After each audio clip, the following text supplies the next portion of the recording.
Você pode pôr a mão no teu coração um pouquinho aí e deixar com que o Espírito Santo traduza a revelação ao teu coração. Coloca a mão no teu coração e deixa Ele traduzir dentro de você cada palavra. A pregação do Evangelho é suficiente para transformar a tua vida, querido. Sim. E para incluir você em algo maior do que aquilo que você imagina. A pregação do Evangelho é inclusiva. A pregação do Evangelho inclui você no que Deus está falando. Deus não vai falar para que você entenda, Ele vai falar para que você faça, cumpra. Ele vai falar para que você se posicione. Por isso, assim como você está com a mão no teu coração e os teus olhos fechados, respire fundo aí em nome de Jesus. Acautele as tuas emoções e vai falando com Ele aí. Diga: Espírito Santo, por favor, me inclui no teu plano. Diga: por favor, Espírito Santo, faça algo em minha vida, não me deixa sair daqui do mesmo jeito. Não é a oração do pregador em teu favor, é a sua oração que o Senhor quer ouvir nessa manhã. Desde o mais incrédulo ao mais crente. Isso, vai falando com Jesus. Isso.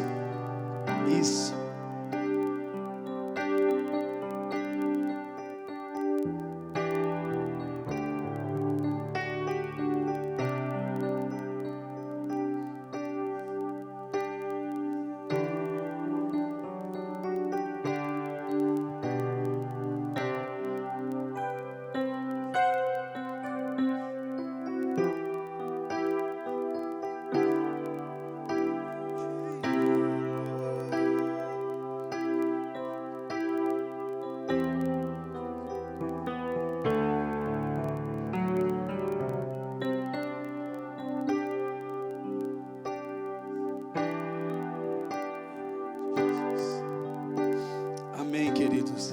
Amém. Você pode dar uma salva de palmas para Jesus? Você pode fazer isso com honra?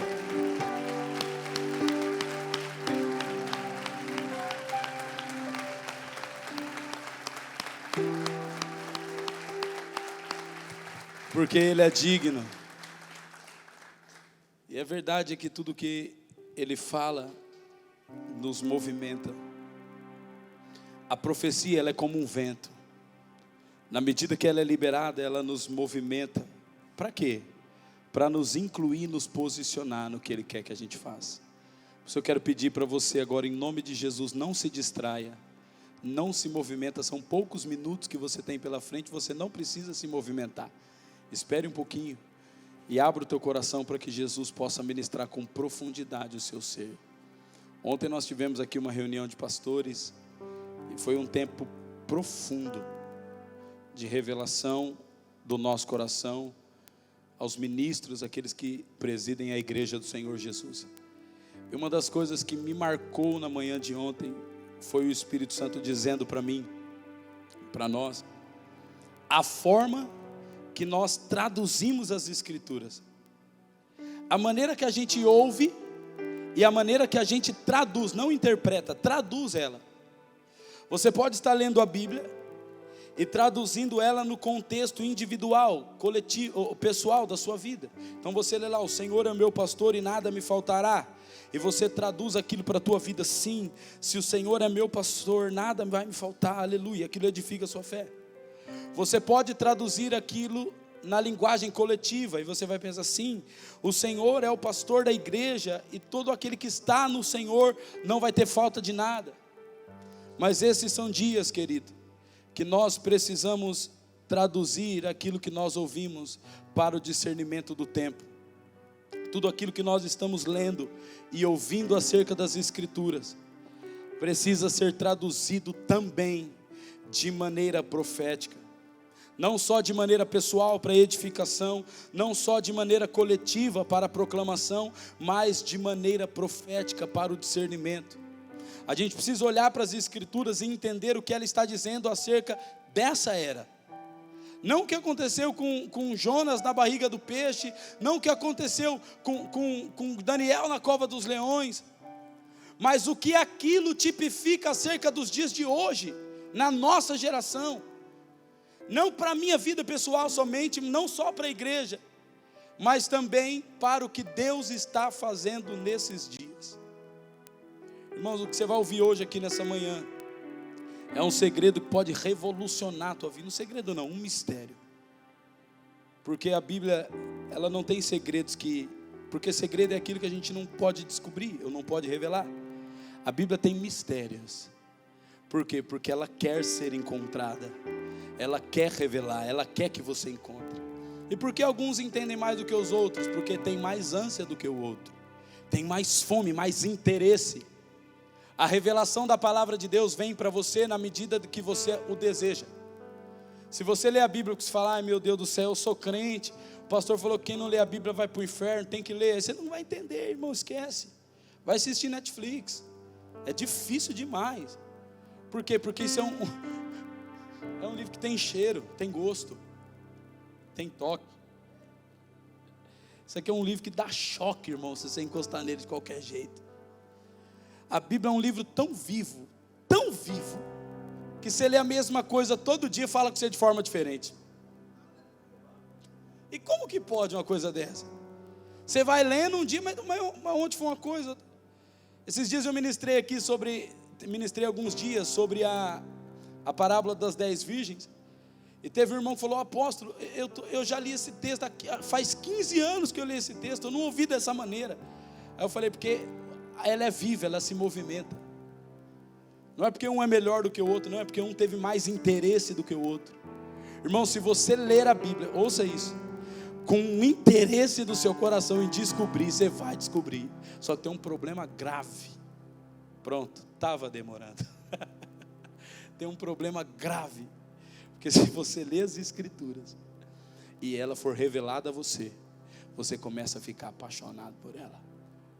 E o dia que você não está com ela, você está na televisão fazendo qualquer outra coisa, parece que você fica o dia azedo, estressado. Por quê? Porque ela verdadeiramente, isso não é um jargão de igreja, isso aqui verdadeiramente é o alimento dos crentes, é a comida do cristão. E alguém aqui já ficou sem comer naturalmente?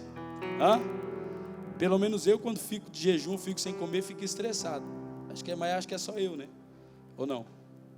Quem fica nervoso? O cara fica sem comer, dá uma raiva, meu. E quando a Bíblia é revelada a nós, a gente fica escravo dela. A gente fica dependente das Escrituras.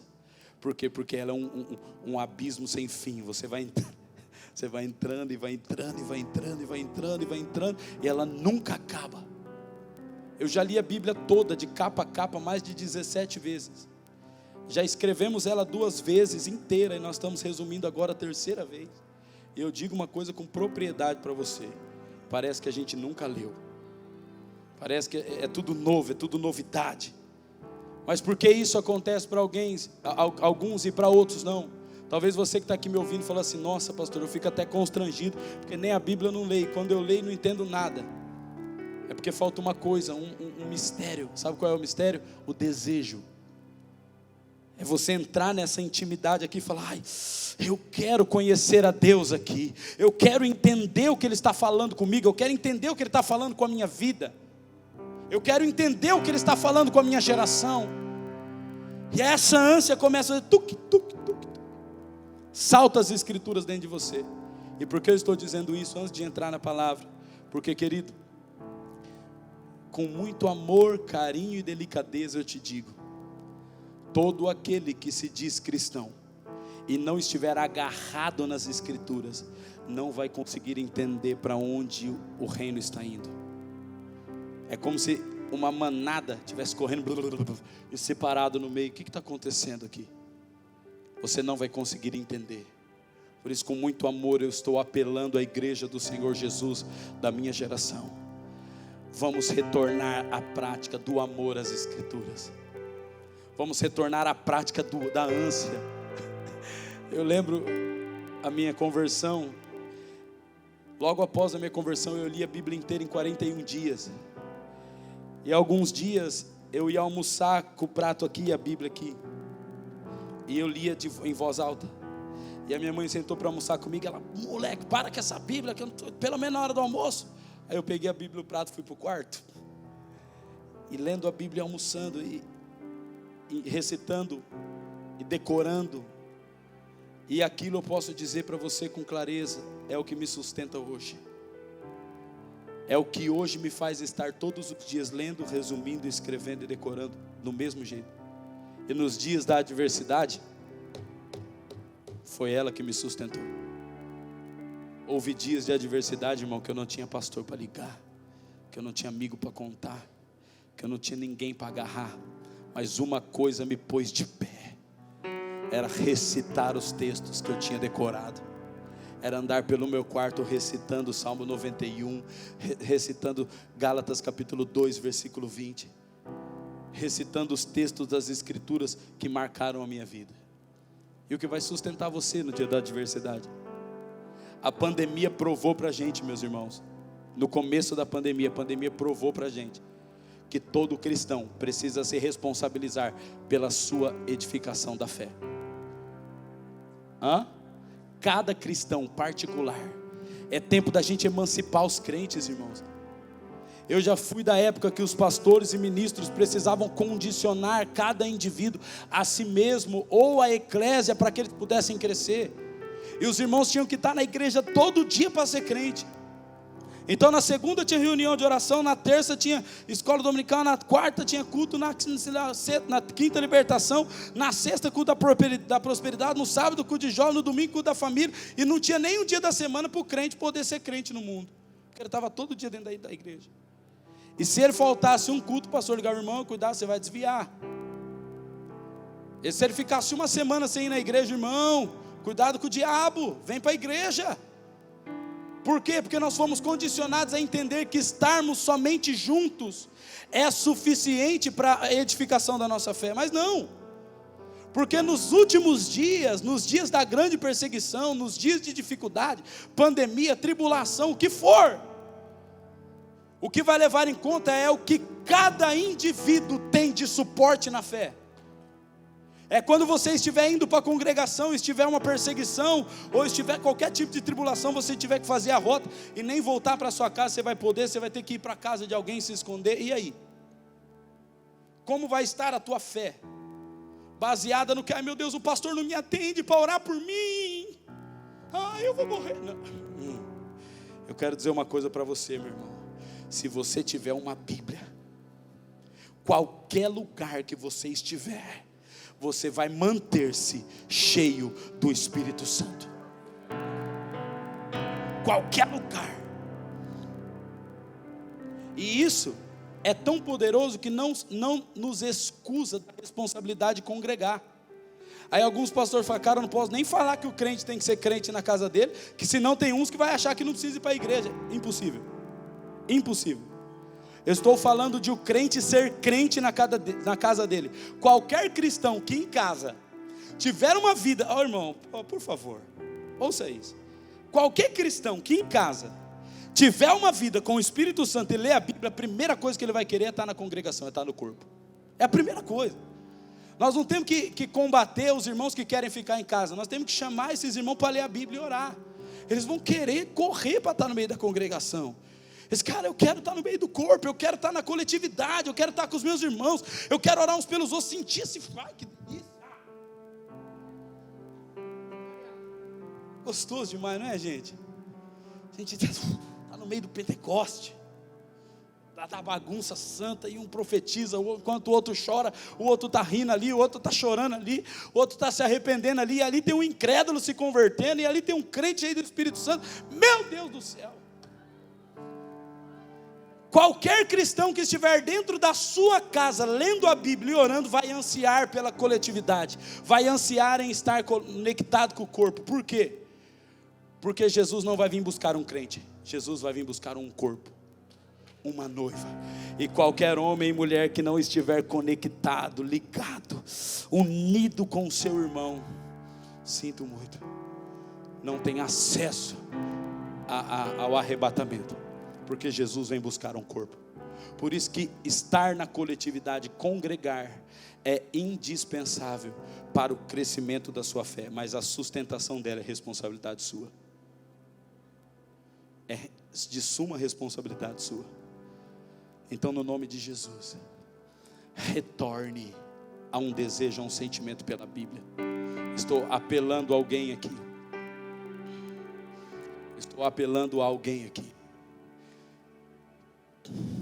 que se ocupou tanto com tantas coisas, que deixou Jesus sentir saudade de você, que precisa acordar cedo agora para trabalhar, e quando chega em casa está tão cansado, e ainda consegue dar desculpa de dizer que está falando com Jesus no carro. Jesus está com saudade de você. Jesus quer que você fique sozinho com Ele.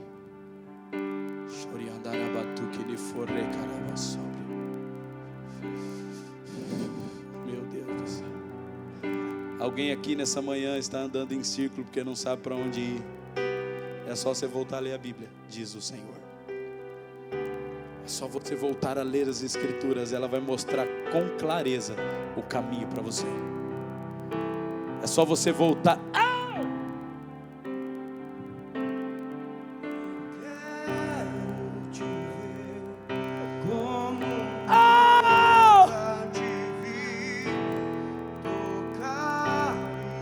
Essa é a pregação mais poderosa do Evangelho. Volta! Volta para perto. Fica pertinho.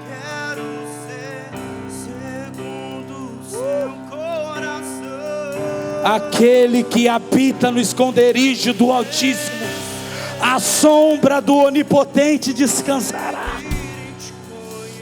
Volta.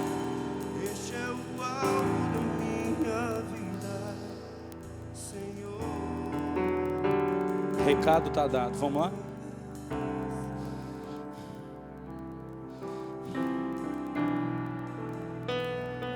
Cara, é por causa de alguém que Jesus está aqui. Alguém que Jesus está falando: filho, abra sua Bíblia de novo em casa, volte a desejá-la e eu vou trazer as revelações para você. Obrigado, Espírito Santo. Obrigado, Espírito Santo. Abra sua Bíblia comigo, querido, no livro de Gênesis, capítulo 18.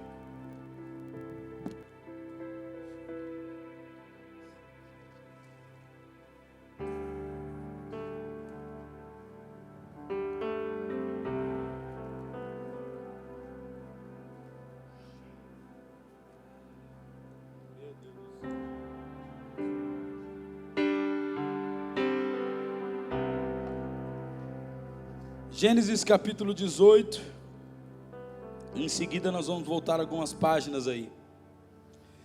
O versículo que nós vamos ler é o 20 e o 21. Está comigo aí? Gênesis capítulo 18, versículo 20 e 21 diz assim: Disse mais o Senhor: com efeito, o clamor de Sodoma e Gomorra tem se multiplicado, e o seu pecado se tem agravado muito. Verso 21. Então eu descerei e verei. Repita comigo: descerei e verei. Diga: descerei e verei. Se de fato o que tem praticado corresponde a esse clamor que é vindo até mim, e se não é, eu sabê-lo-ei. Eu preciso ler de novo o versículo 21, porque eu preciso da sua atenção. Descerei e verei se de fato o clamor que é vindo até mim, descerei e verei se de fato tem praticado, o que tem praticado corresponde a esse clamor que é vindo até mim, e se assim não é, eu sabê-lo-ei. Agora volta 2, 3 páginas aí e vai no capítulo 11.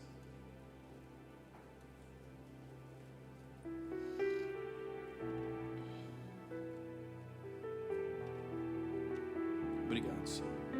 A partir do versículo 1 diz assim: ora, Em toda a terra havia apenas uma linguagem e uma só maneira de falar.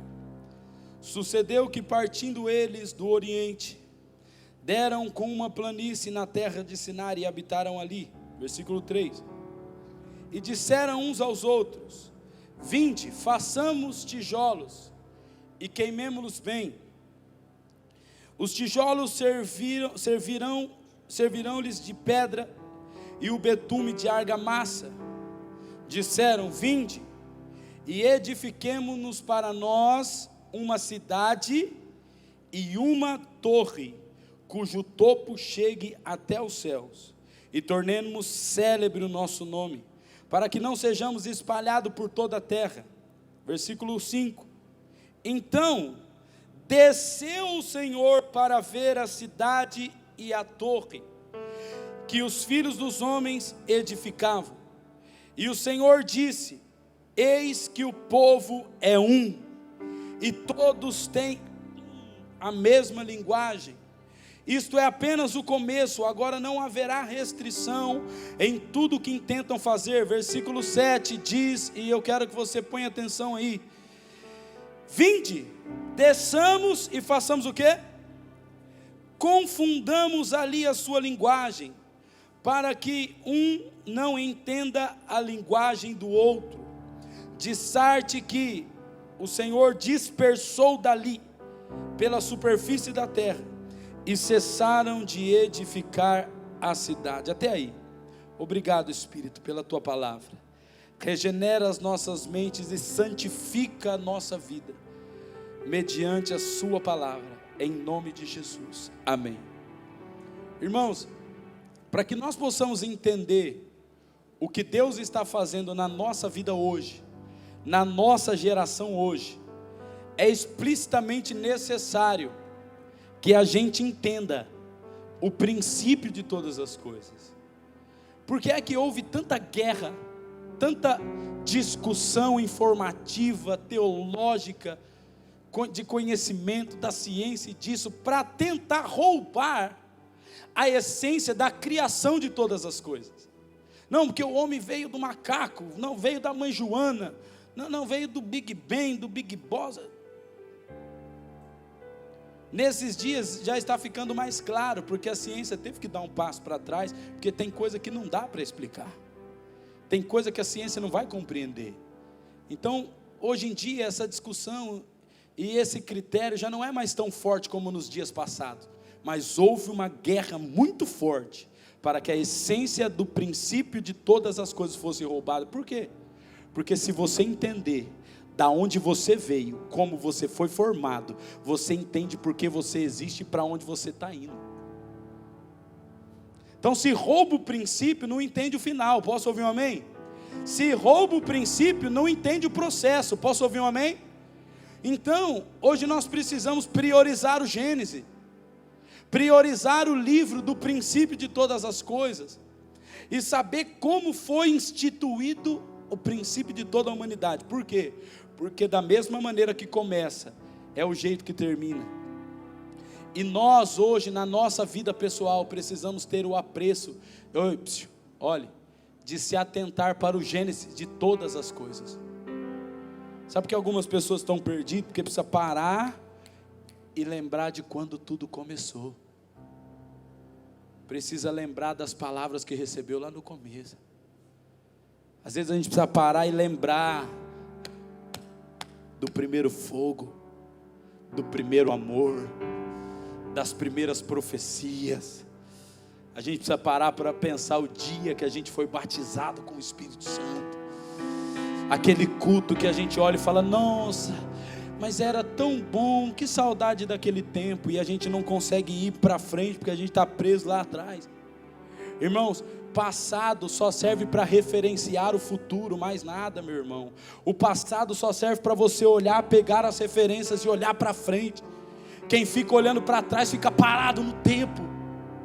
Você fica: mas lá atrás, eu lembro lá da minha cidade, é a minha família. Fica para, não, ei, olha ali atrás, busca as referências e seja melhor para frente. Olhe para trás, busque as informações corretas e caminhe para frente. Esse é o problema, que muitas pessoas e congregações se estagnam. Por quê? Porque nós estamos replicar o que aconteceu para trás. E passado não foi feito para replicar, passado foi feito para estender-se. Ou seja, o que aconteceu lá atrás, talvez não é suficiente para fazer hoje, mas é uma referenciação para mim ir além, para que eu possa ir mais longe. Então, o que acontece? É que às vezes nós como crente, a gente olha para trás, vê o modelo que a igreja dos dias passados se movimentava, a gente quer dar uma modernizadinha e fazer igual. E Deus está falando, filho, as próximas gerações não podem ser igual, as próximas gerações precisam ser melhores. Os nossos filhos não podem fazer as mesmas coisas que a gente. Os nossos filhos precisam aperfeiçoar as nossas práticas, irmão. Se o teu filho fizer a mesma coisa que você falhou. Por quê? Porque o legado é você falar, filho, eu fui até aqui, agora continua, vai mais longe. Aonde eu errei, você aprende, não erra, aperfeiçoa e vai além. É assim que a igreja do Senhor vai amadurecendo até o dia do encontro. É assim que a gente vai crescendo e se desenvolvendo para estar pronto, para receber revelações maiores. Repita comigo assim: crescimento, avanço, desenvolvimento. É o que a palavra de Deus promove. Por quê? Porque ela é viva. E tudo que tem vida, cresce. E a gente quer fazer treinamento de coach, treinamento de alta performance, quer fazer 1000 coisas para crescer naturalmente, e no espírito, e na revelação, e no conhecimento. A Bíblia diz em Efésios capítulo 4, cresçamos em tudo, naquele que é o cabeça, que é Cristo. Cresçamos em tudo. Você deve crescer no corpo, deve crescer nas emoções, mas ei, não se esqueça que nós precisamos crescer, nos desenvolver no espírito. Porque o que nós conquistamos no corpo, nas emoções, fica. E aquilo que a gente conquista no espírito, é a única coisa que nós vamos levar para a eternidade. Ouça. Então a gente olha para os dias passados e a gente quer replicar. Vamos fazer igual? Não, vamos fazer melhor. Algumas pessoas estão paradas no hoje, porque estão desonrando o ontem. Você precisa olhar para trás e lembrar de onde tudo começou. Se você lembrar do começo, você vai se nortear no meio e vai chegar até o fim. Entendeu? Não? Vou repetir, se você olhar para o começo, você vai se nortear no meio e vai chegar até o fim. Mas é necessário que você tenha sabedoria e olhar para frente. Então no Gênesis a gente vê que Deus, Ele cria todas as coisas. E existe um propósito pela criação. E eu te digo uma coisa, Deus nunca quis criar o mundo. Deus nunca pensou em passarinho, irmão. Quem gosta de peixe é o pastor Fábio. Deus nunca quis criar um peixe. Deus falou, como eu vou criar o bicho? Deixa eu criar um peixinho que ele gosta. Deus nunca pensou em criar árvore. Nossa, aqui no céu não tem árvore, acho que eu vou descer na terra e vou criar. Não. Deus diz, está faltando alguma coisa no céu. E o que está faltando no céu, eu vou criar na terra.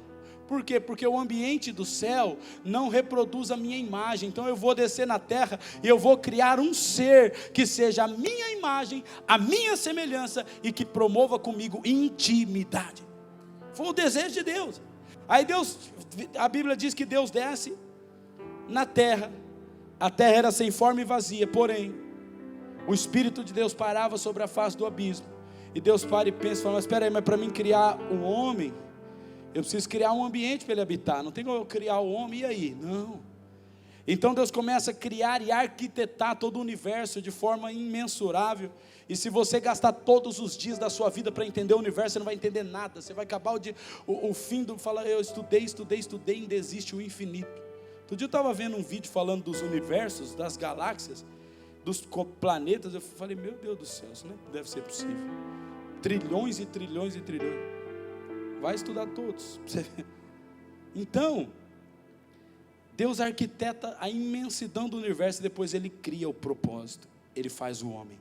E quando Ele faz o homem com 2 matérias, presta atenção.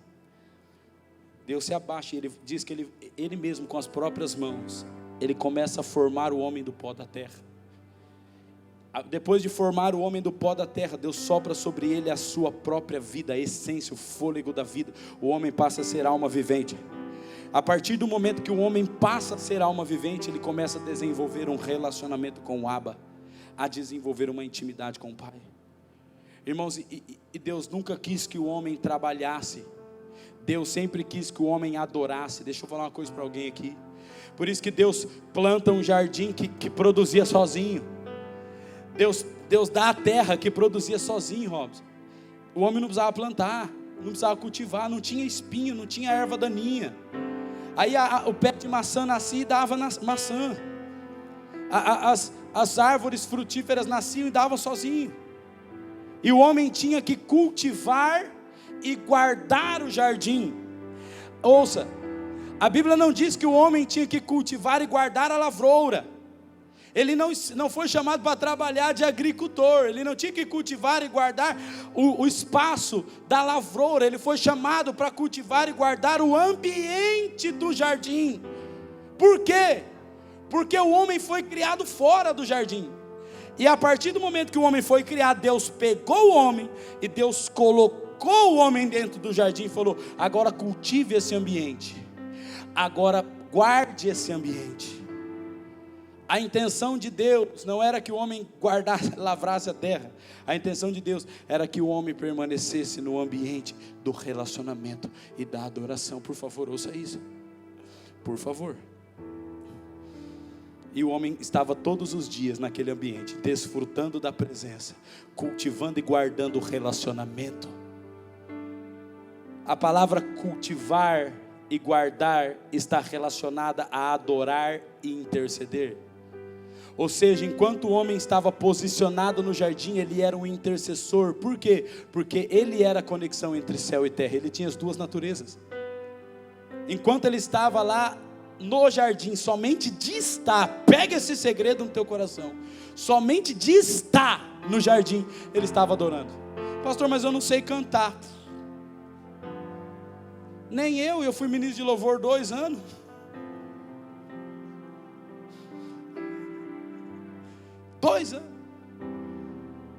Não diz respeito a cantar. Aqui nós temos a casa de oração todos os dias, durante 10 horas por dia, das 6 da manhã às 4 da tarde. E os ministros se revezam de 2 em 2 horas, de 3 em 3 aqui nesse altar, orando, clamando. E Deus não recebe a música que eles tocam, Deus recebe a vida que eles sobem aqui. Deus recebe a vida. Por quê? Porque esse cara poderia estar fazendo qualquer outra coisa, essa mulher poderia estar vivendo qualquer outra coisa, mas para estar aqui todo dia, ele abriu mão da universidade, da faculdade, do trabalho, da família, do namoro, do que for, para estar aqui. Então, estar no ambiente é adoração por causa da renúncia, do estilo de vida. Eu posso ouvir um amém? Adoração não é porque você chega na igreja, irmão, com a voz daquela irmã ali. Irmão, até Satanás quer adorar. Eu vou cantar também, rapaz. Que voz gostosa, a gente canta. Então a gente espera no domingo para cantar e ainda tem coragem de falar: hoje a adoração foi uma delícia. Adoração não é a música que a gente canta, adoração é a vida que a gente renuncia para estar ali cantando. É a cama que a gente renuncia, é a festa que a gente renuncia no sábado à noite. É a internet que a gente renuncia para estar aqui quando a gente canta. Por que é adoração? Porque a vida está expressando verdade. Por isso que o Pai está procurando adoradores. Mas não é qualquer um. É aqueles que o adoram como? Como? Em espírito e em verdade. Posso ouvir um amém? Ouça. Então, enquanto o homem estava no jardim, ele estava adorando. E a música? Sempre teve. E ele estava lá. Quando houve, presta atenção nisso, é profundo, uma influência maligna, o homem perde o lugar que ele estava. Por quê? Porque a humanidade do homem torna-se corrupta. O homem que tinha a imagem e semelhança de Deus. Presta atenção nisso, você precisa aprender o começo para você chegar no final. Posso ouvir um amém? O homem que tinha a natureza exata de Deus, por causa da influência maligna, ele teve a natureza exata de Satanás. E agora ele se torna um homem mau, corrupto. A ponto de alguém oferecer uma oferta melhor do que a dele, ele querer matar o próprio irmão e derramar sangue na terra porque não tinha aceito a oferta dele. Maligno. Falando dos filhos de Adão e Eva. Os dois ofereceram oferta, um não gostou, ficou chateado, matou o outro. Maligno.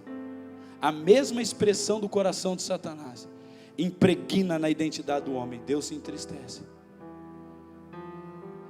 E Deus fala: filho, agora com essa identidade a gente não consegue mais viver no mesmo ambiente. Filho, agora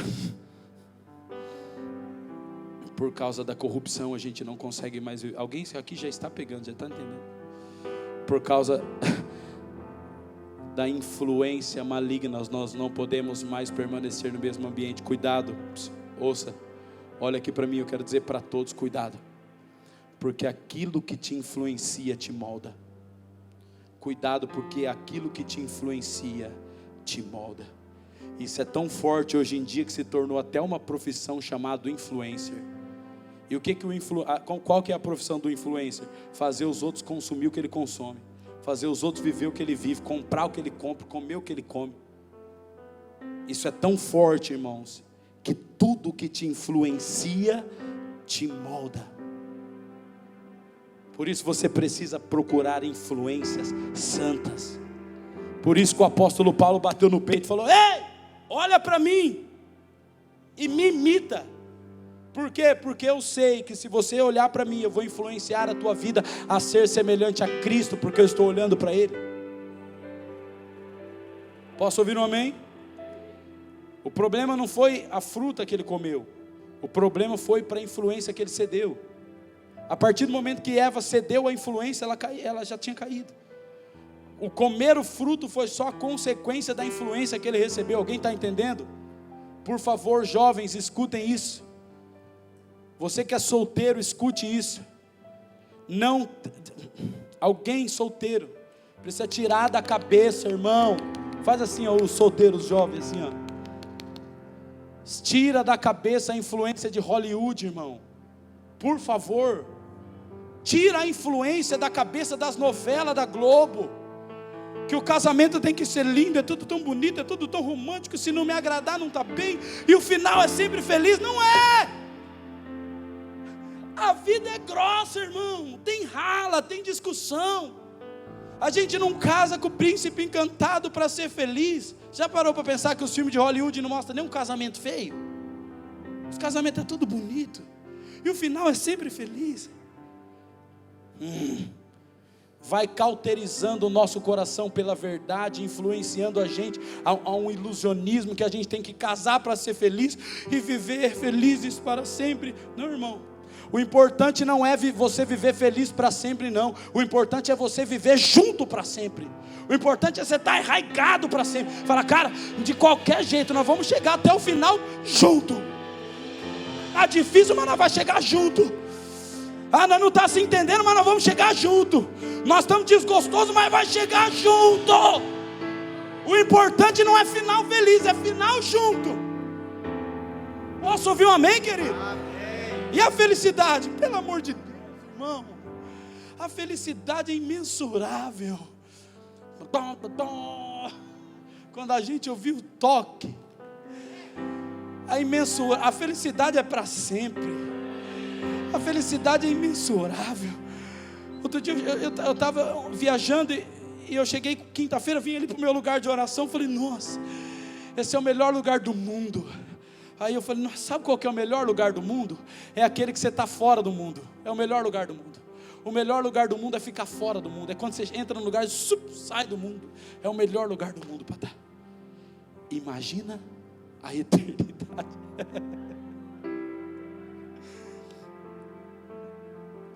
Aí por que o índice de divórcio? Pode perceber. Vamos ser inteligentes. Aumentou-se o acesso à internet, à mídia. Aumentou-se o índice de divórcio. Por quê? Influência. Alguém está entendendo ou não? Influência. Tem uma música dos Racionais que diz assim, ó: eu entrei pelo seu rádio e tomei, você nem viu. Seu filho me imita. Eu entrei pelo seu rádio e tomei, você nem viu. Mas é isso, aquilo, o que? Está entendendo? E é a verdade. A gente não está nem vendo os cantores, entra pelo rádio e rouba a nossa mente. Aí daqui a pouco a gente está andando igual o cantor. É verdade ou não é? Por favor, irmão. Eu olho para o meu filho, às vezes meu filho, o Pedrinho chega e faz assim, eu sou o Homem-Aranha. Eu olho, falo, a igreja está desse jeito. Tem crente que está desse jeito. Eu sou o fulano de tal. A Bíblia diz que quando Davi desfez da armadura de Saul, porque ele não conseguia lutar com a armadura, ele desfez. A Bíblia diz, e Davi pegou o seu cajado, as pedras do ribeiro, e foi contra Golias. Sabe por quê? Porque para derrubar principado e potestade, você vai precisar assumir quem você é, querido. Não dá para derrubar gigante com a armadura do outro. Você é pastor, tem que assumir a identidade de pastor. Você vai ter que assumir quem você é para derrubar gigante. Não dá, Saul, é muito pesado. Vou do meu jeitinho mesmo que vai dar certo. Pedacinho de pau, vamos para cima. Alguém está me entendendo aqui? A influência levou à desconfiguração do padrão santo de Deus. Só que na hora que Deus libera a sentença sobre ele, fala, agora não dá mais, filho, para a gente continuar no mesmo ambiente. E ele diz assim,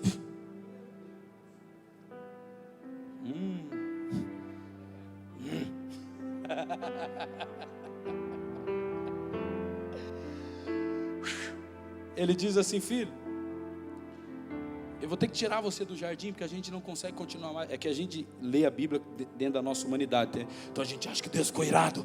Aí Deus chegou lá e pegou, agora eu vou matar, sai daqui do jardim. Irmão, se Deus tivesse irado, Deus não tinha ido nem encontrar Adão. Tinha cuspido na terra, explodido tudo. Deus não é gente não, irmão.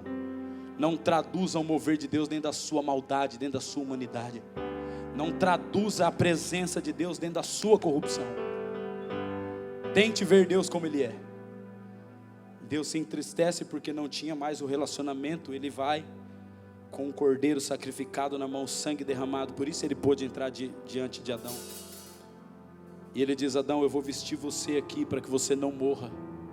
Filho, para que você não morra, eu vou vestir você com a pele desse sacrifício que eu acabei de fazer ali.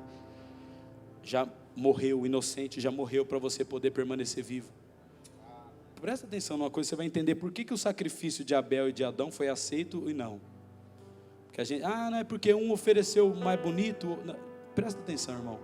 Pega isso no seu espírito. Deus vai lá, sacrifica o cordeiro e veste Adão com a pele do cordeiro e fala assim para ele, filho, precisou alguém morrer para que você pudesse permanecer vivo. E, ai meu Deus, e veste ele com a pele do cordeiro. Adão sai do jardim. E Deus fala, agora você vai ter que trabalhar, Adão. Vai ter que trabalhar para cultivar a terra. Antes a terra produzia por si só, agora você vai ter que trabalhar. E Adão vê que o princípio de oferta é derramamento de sangue. E Adão pega e compartilha com seus filhos. Qual é o meio estabelecido por Deus para sacrifício? E ritualmente eles faziam isso. Adão pegava, sacrificava um cordeiro, derramava sangue e oferecia a Deus. E entre Abel e Caim houve uma disfusão do entendimento. Por quê? Porque ambos sabiam qual era o sacrifício que Deus aceitava. E o que aconteceu? Abel sabia que o sacrifício que Deus aceitava era o derramamento de sangue. Então ele pega do seu rebanho um cordeiro, ele sacrifica o cordeiro e entrega a Deus. Deus aceita. Caim pega dos melhores frutos e ele faz uma cesta cheia de fruta, porque ele era agricultor e ele pega e entrega fruto para Deus. Deus fala, não quero. Aceitei o de Abel, rejeitei o de Caim. Por quê? Por que Deus faz acepção? Não é porque Deus faz acepção, é porque Deus tem um padrão. Deus já havia estabelecido, não dá para o fruto da terra remir o pecado. Só o derramamento de sangue que pode remir o pecado. Então às vezes a gente quer dar o fruto da terra para Deus, e Deus fala: filho, não dá para aceitar o fruto da terra, existe um padrão, um princípio, aquilo que está escrito é o que é aceitável a Deus. Posso ouvir um amém? Deixa eu ver, não gosto de maçã, vou aceitar o de abelha. Pelo amor de Deus. Mas não foi porque um ofereceu das primícias da terra? Não, sim, mas ele ofereceu das primícias mediante o que Deus queria. Alguém está entendendo? Por isso que a gente fala: não, eu quero saber, eu não vou dar o meu dízimo, eu vou dar o que eu quiser para Deus, eu vou dar de coração o meu melhor. Deus fala: tá bom, filho, pode dar, continua ajudando a igreja, mas ofertando e sendo fiel a mim não está sendo. Por quê? Porque existem princípios para ser obedecer e cumprir. Agora note uma coisa, eu quero trazer uma palavra de libertação para alguém aqui, em nome de Jesus. Libertação. Deus não, libertação para os cristãos, aqueles que já estão empossados pelo sangue do Cordeiro. Ouça. Ouça.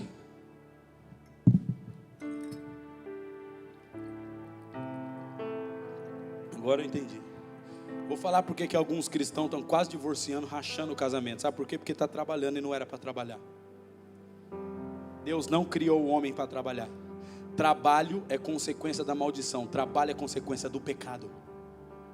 A partir do momento que o homem cai e começa a viver uma vida de pecado, Deus dá uma sentença para ele: vai trabalhar. Mas quando o homem é remido pelo sangue do Cordeiro, agora a gente não tem mais que trabalhar, a gente tem que desfrutar daquilo que a gente faz. É diferente. A gente está trabalhando, está lá assim: não aguento mais essa empresa, esse patrão, essa desgraça dessa empresa, esse funcionário, e está vivendo debaixo de maldição porque está trabalhando. Agora tem gente que está fazendo a mesma coisa, mas está desfrutando. Por quê? Porque pode estar ali, tem relacionamento com pessoas, é dali que vai tirar o sustento, é dali que vai tirar a oferta do Senhor, é dali que vai sustentar a esposa. Então o cara está fazendo a mesma coisa e está desfrutando, ele não está trabalhando, ele está desfrutando. Cristão, preste atenção, mude a visão de ótica. Quem está trabalhando severamente está debaixo da maldição. Deus chamou você para ter o seu sustento do desfrute. Ame o que você faz. Ame. Pastor, mas não foi o que eu sonhei. Então tira Hollywood da sua cabeça e começa a amar aquilo que você tem hoje, a ser fiel ao que Deus te deu hoje. Deus vai levar você em lugares maiores. Sabe por que não vai longe? Porque é ingrato. E se tem uma coisa que Deus não tolera, é ingratidão, irmão. Mas eu estou aqui, eu ganho um salário mínimo, e o fulano, pelo amor de Deus, começa a honrar a Deus com satisfação, com o salário que você ganha, você vai ver aonde Deus vai te levar. Para de reclamar. Para. Deus chamou os cristãos para desfrutar. Posso ouvir um amém? Pastor, mas eu trabalho debaixo do sol o dia inteiro, queimando a cabeça. Inverte o teu sentimento, a tua visão de ótica, querido. Entenda que se você for, cara, eu tenho a presença de Deus, eu vou fazer desse lugar um ambiente de desfrute.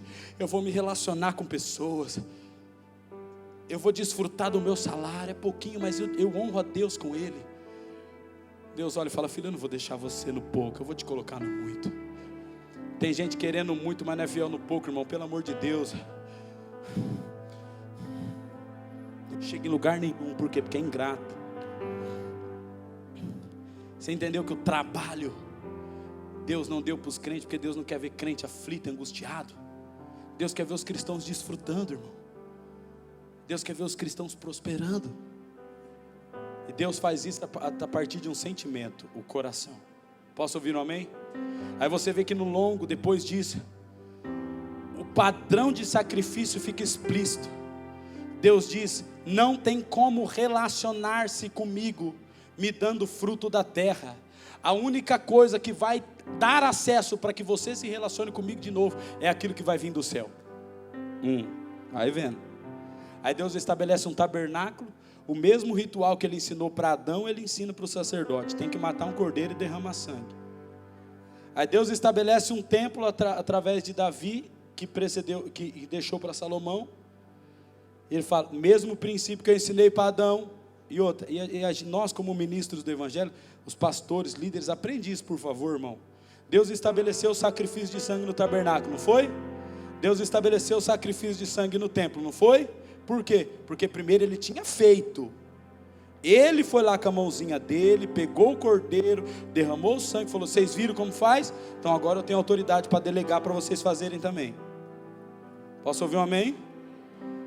Aí ele vai estabelecendo o mesmo princípio. Tem que ter derramamento de sangue. Por quê? Porque alguém precisa morrer para que outro permaneça vivo.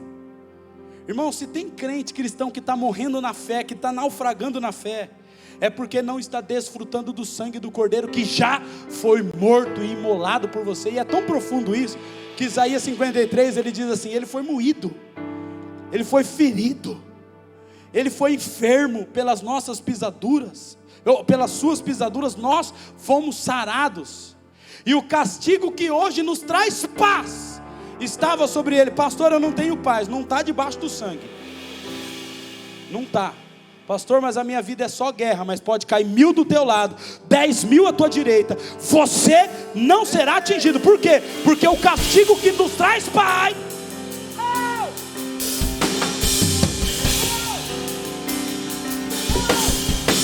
o castigo que nos traz paz, levanta sua mão assim, querido, repete comigo assim: o castigo que nos traz paz estava sobre ele.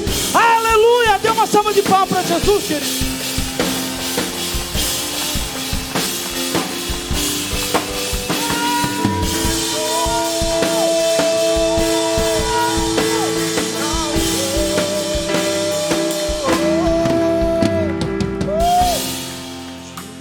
É inadmissível o cristão atormentado, pelo amor de Deus. Entra para o sangue e fala: já foi morto, eu tenho vida. Já teve angústia, agora eu tenho paz. Por favor, irmão, o sangue de Jesus não é groselha. Não torne filosófico ou sei lá o que, ilusório o sacrifício de Jesus. Porque o sacrifício de Jesus é vivo e é eficaz.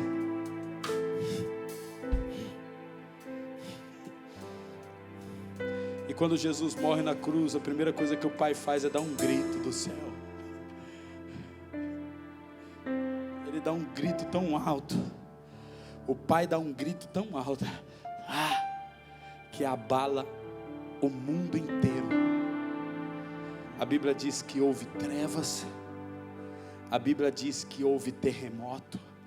A Bíblia diz que a terra se fendeu. A Bíblia diz, meu Deus, imagina o grito do Pai.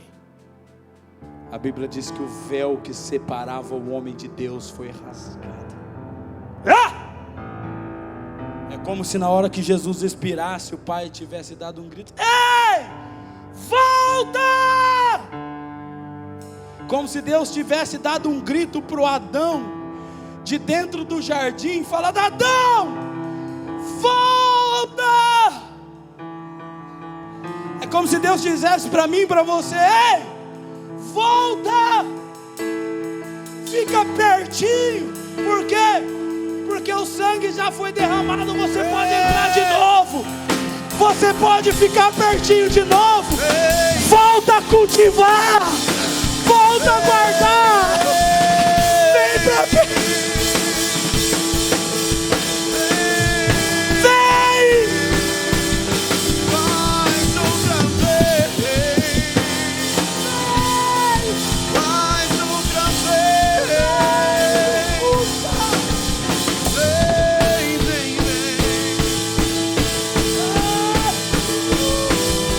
Jesus, ouça!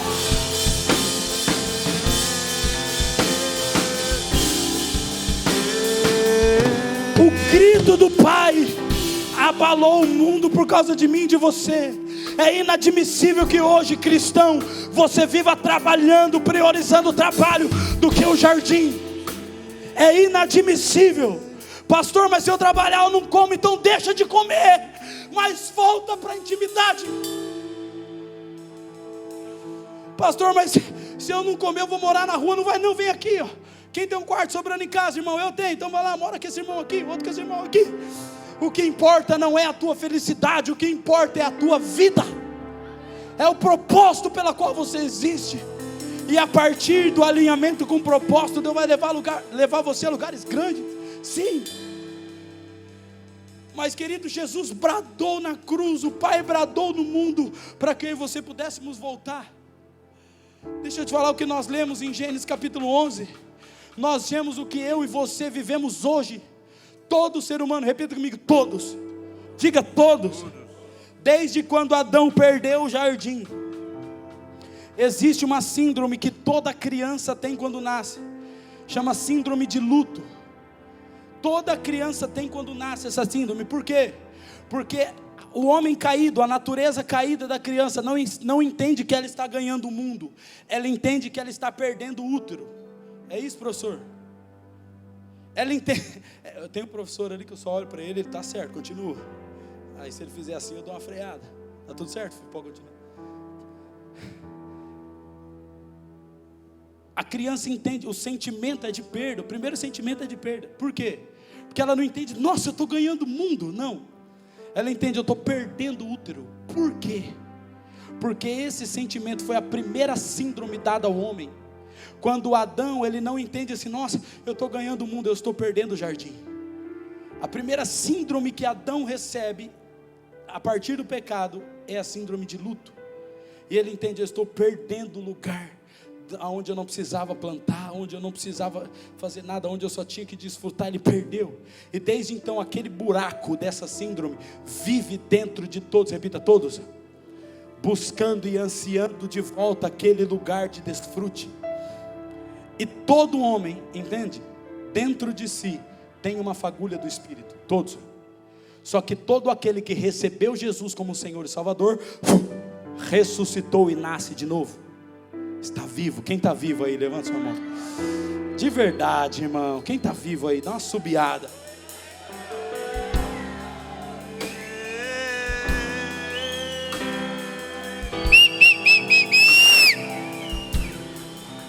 Mas quem não recebeu Jesus como Senhor e Salvador, permanece na morte. Então eu quero ser claro para você.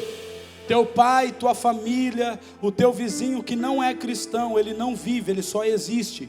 Todo homem e mulher que não tem o batismo de vida não vive, somente só existe.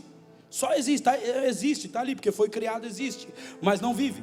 Porque a vida vem a partir do Espírito de Deus. Quando o nosso espírito, a fagulha de vida, pum, volta a reviver.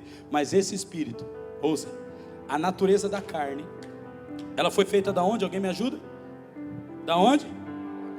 Me ajuda. Da onde? Da terra. E a natureza do Espírito veio da onde? Do céu.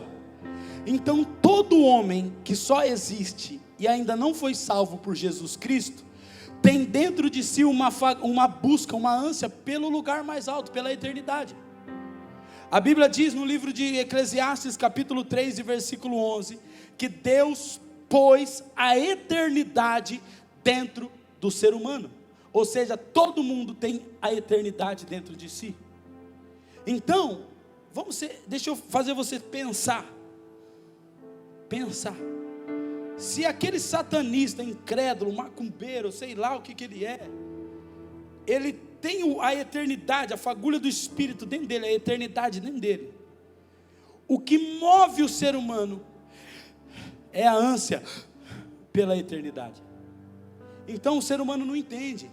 Ele cresce sonhando que ele vai ser jogador de futebol, que ele vai ser cantor, que ele vai crescer, que ele vai ser grande, que ele vai ter uma família, que ele vai ter muitos filhos, que ele vai ser empresário, que ele vai ser que ele vai crescer, mas na verdade isso que está sendo gerado naturalmente é uma ânsia da eternidade. E todo ser humano almeja crescer, todo ser humano quer subir. Por quê? Não tem ninguém que fala assim, eu sou assim, eu queria morrer. Até mesmo as pessoas que querem morrer, elas estão ansiando pela eternidade. Elas falam, cara, eu não aguento mais viver aqui nessa vida dentro de mim, eu quero algo maior. E elas querem morrer. Porque eu quero dizer uma coisa, ouça aqui para mim, talvez você pode ter entrado aqui nessa condição. Ouça. Todo homem e mulher que deseja tirar a própria vida, que quer morrer, na verdade você não quer morrer, na verdade tudo que você quer é viver e não está conseguindo. Quem tira a própria vida não quer morrer, irmão.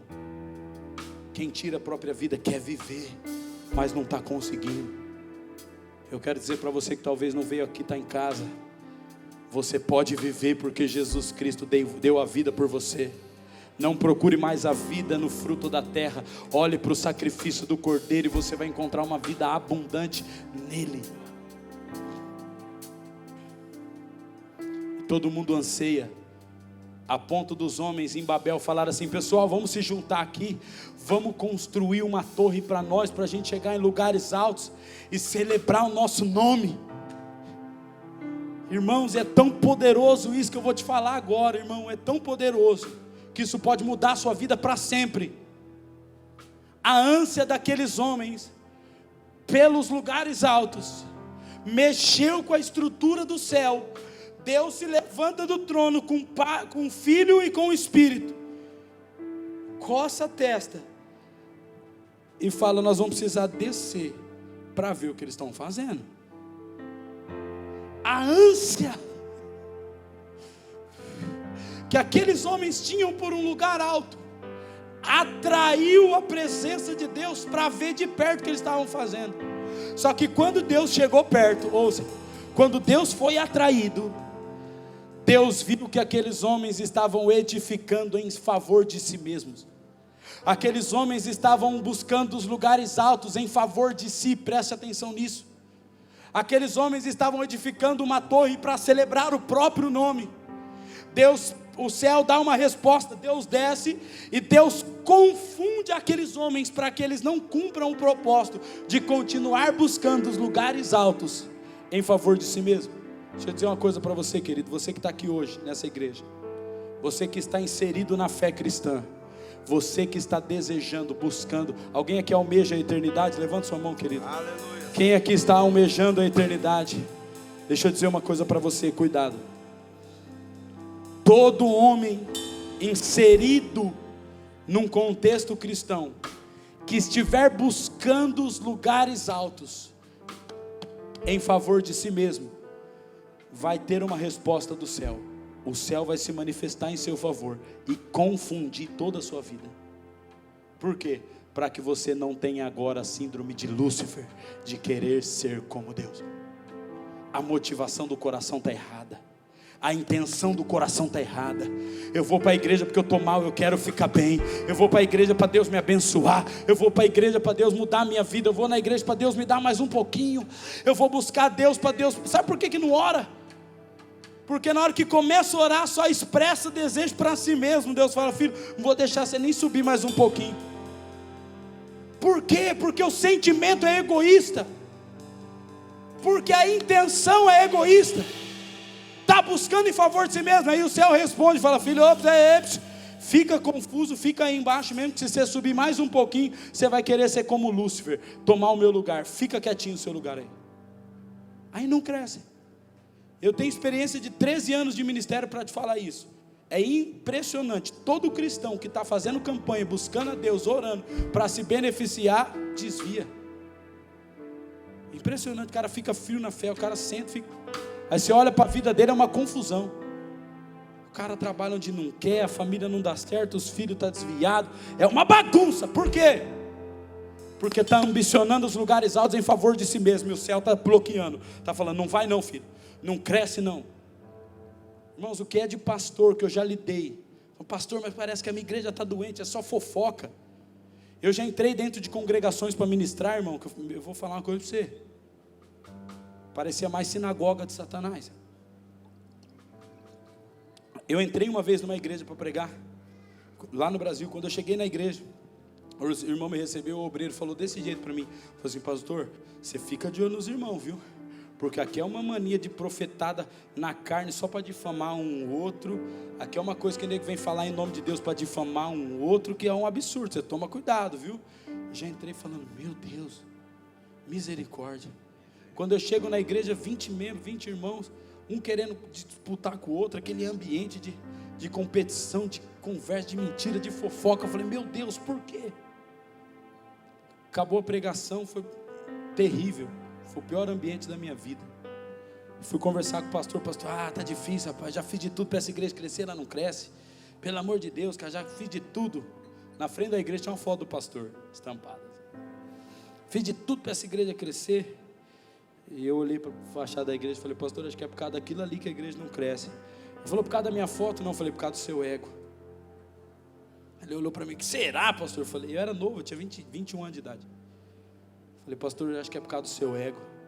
Acho que se a igreja crescer, você vai achar que você é Deus. Aí Deus permite que a igreja fique em confusão só para você não crescer. Porque Deus te ama tanto e não quer te perder. E Deus está falando para alguém aqui. O maior propósito de você estar aqui nessa manhã é voltar para o lugar da intimidade. Estar no lugar do relacionamento. Por favor, cristão, eu quero finalizar apelando para você. Fique em pé no seu lugar para que você possa olhar para mim. Só para parecer que está acabando.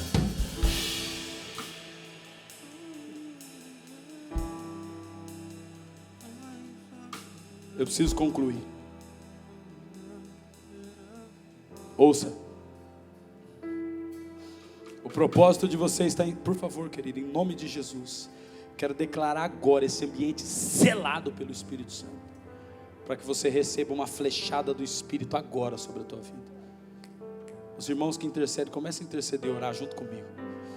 Olhe para mim. O que vai ser liberado da minha boca agora precisa entrar como uma flecha no teu coração. A minha oração hoje nessa madrugada foi para que fosse como uma flecha. E vai ser.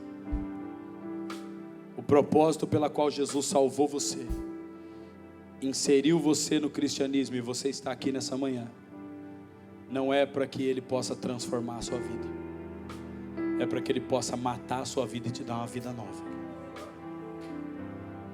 É para que Ele possa matar a sua vida na carne e te dar uma vida no Espírito. Por quê?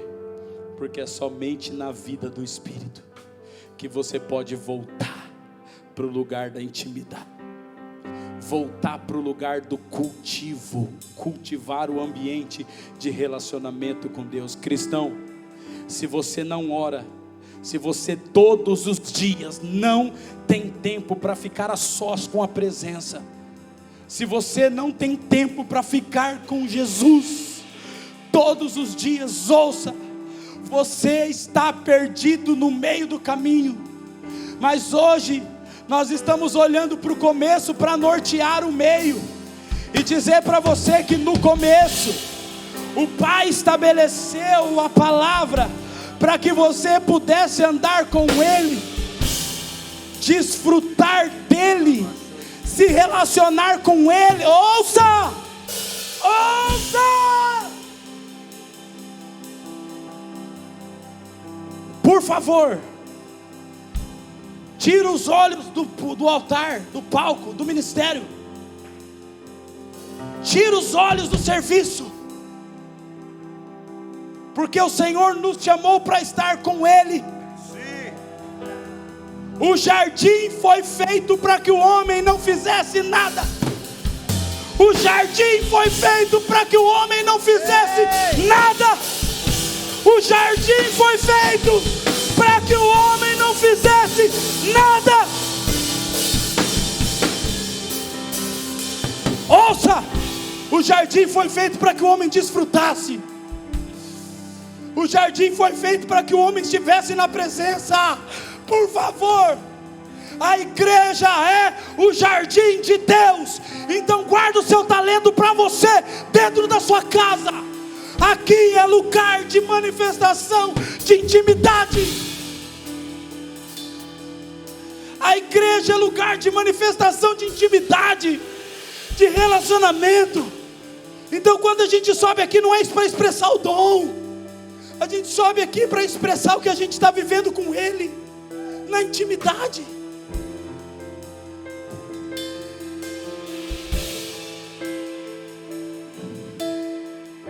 Desculpa, eu não quero ofender ninguém, mas a palavra de Deus é ofensiva. Ela confronta a nossa intimidade, a nossa identidade maligna, carnal. E é bem verdade, querido, que o que Deus quer não é o que você faz, o que Deus quer é quem você é. Deus...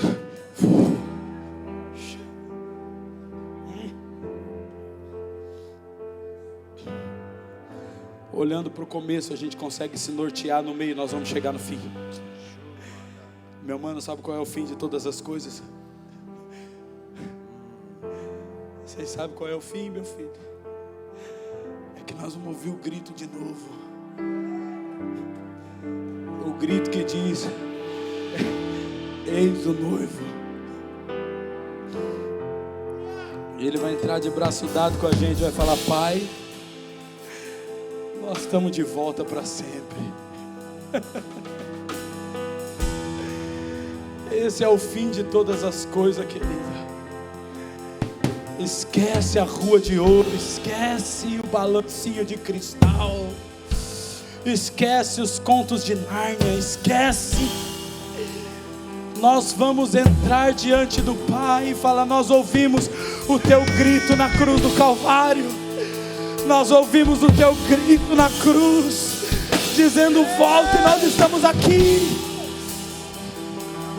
eternamente. Nessa manhã existe um apelo do Espírito para a igreja do Senhor Jesus dessa geração, dizendo: volta para o jardim, volta para o princípio de todas as coisas, porque Deus faz o fim a partir do começo. Se você entender o propósito pela qual você foi criado, você vai entender por que você existe, e você vai entender aonde é que você vai chegar. Vamos! Vamos! Faz outra vez, Vamos! faz outra vez, Vamos! primeira vez, Vamos! faz outra vez, Rumo à terra prometida, faz outra, rumo à eternidade. faz outra vez, como na primeira vez, faz outra, Levante as suas mãos, querido. Feche os seus olhos. Comece a adorar. faz outra Se você está longe, dá um grito e fala: Pai, me puxa de volta. faz outra